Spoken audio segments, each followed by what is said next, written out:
Heard some music and how it's Spotify and everything beat out piracy there. Do you think if you have the right matches and you promote it right, people won't want to steal it and they'll want to watch it on the big screen and in good quality and they'll be compelled to? I think you cannot avoid that.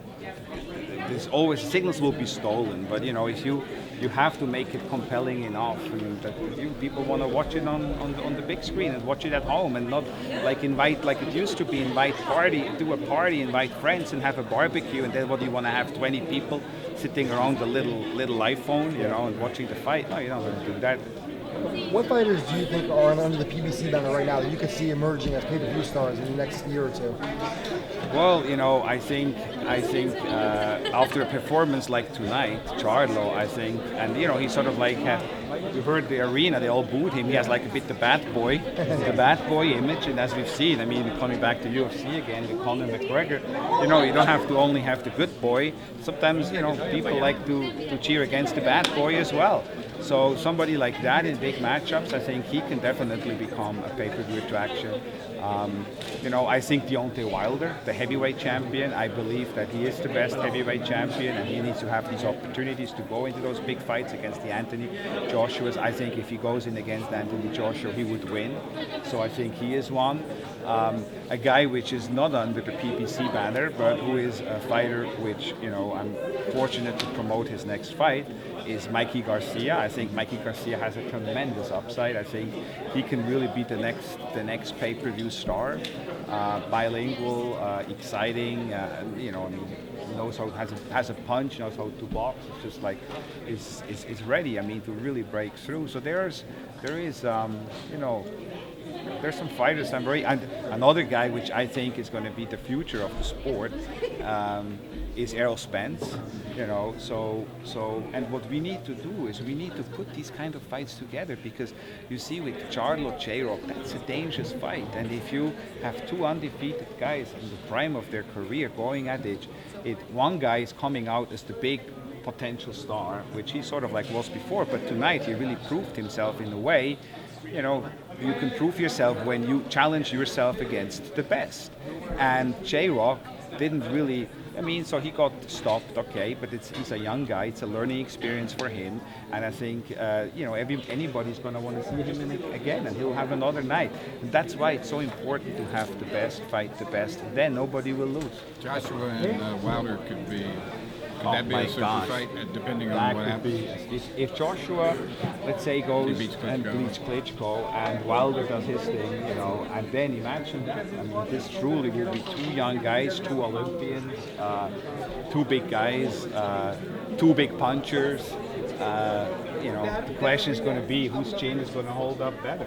That's going to be like a massive global promotion for the true heavyweight championship of the world. So they are those kind of fights. Because that can be a pay-per-view, $8 million plus. Right.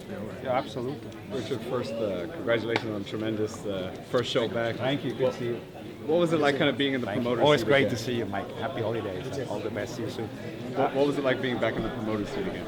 Well, it was fun. It was very meaningful to promote such a great card. And I remember Abner Mares actually was the first champion at Golden Boy, and here I'm doing my first show at Ringstar, and the first champion is Abner Mares. And so I'm very happy for him. And Cuellar, came up short tonight, but I know he'll be champion again. So it was a great card. Charlo and all those guys, Lipinets, Lubin, all those, it was great fights. It was a great venue, by the way, as well. The crowd was really into it, and definitely a place to come back to. Charlo had a tremendous performance, looked great, obviously, against great competition. But then that thing happened afterwards. What were your thoughts on that whole situation?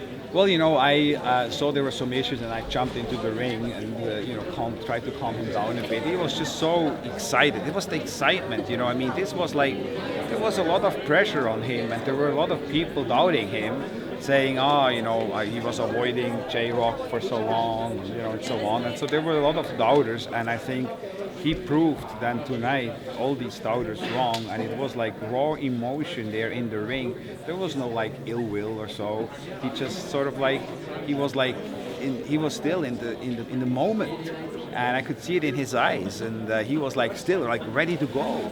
And I was almost scared a bit, But no, we calmed him down, and he was okay. So it was just emotions, which after a victory like that on that kind of stage against another undefeated fighter, we sort of like have to understand. And then obviously the crowd started booing, and, so he has the bad boy image. But the bad boy image sells as well. Look at Conor McGregor. Look at Floyd Mayweather.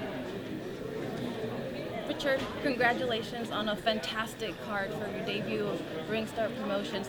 Now that all that is said and done, how good are you feeling of putting on such a phenomenal job? Oh, I'm very happy. I really couldn't have worked out better. The crowd was entertained. I think those, actually next to me was a couple sitting, which was the first fight.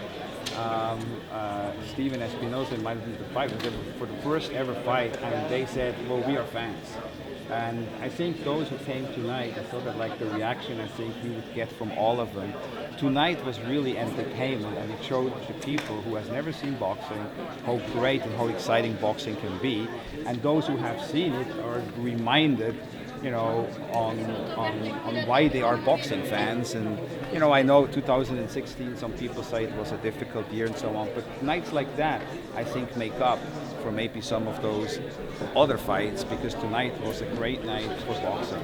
Abner Mares did a phenomenal job following the game plan to perfection. What was your thoughts on his performance? Well, discipline, and it just shows how good Abner Mares is, now a 4-time world champion. He's clearly one of the most skilled fighters. And sometimes, there were some flashes where I felt he was going to get carried away and almost too brave for his own good.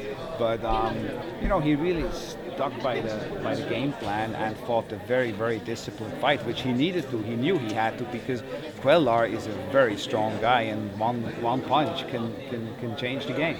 You had the Balderas brothers here at ringside, prospect signs with you guys. What did you tell them afterwards, or kind of during, just kind of seeing the moment of the big fight, and they kind of letting them know this is going to be you one day? Well, they were very excited, and they really liked it here. And they told me, well, can I fight tomorrow? They're like ready. They loved the venue, they liked the atmosphere, and I think they were very impressed. And they met many of those champions which were here this weekend. They met them as well. So they're just happy and great young kids, and one day it will be them. Charlo said that he may jump up to 160. Obviously, Triple G's at 160, but there's a man in between 154 and 160 that doesn't have an opponent yet.